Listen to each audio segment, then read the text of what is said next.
Здравствуйте. Сегодня мастера компании «Партия тепла» завершили монтаж камина в загородном доме в Ленинградской области. За основу взята стальная угловая топка с вертикальным поднятием дверцы. Топка фиксирована в данном случае 3D-панелями. Топка подключалась в уже существующий дымовой канал, который был заложен при постройке дома.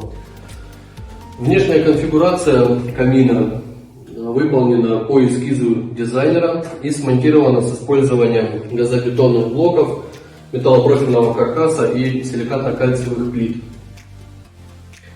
Внутри короба у нас располагается изолированный тоннель, в котором прокинуты провода для подключения телевизора. Также в коробе предусмотрена закладная, на которую будет крепиться телевизор.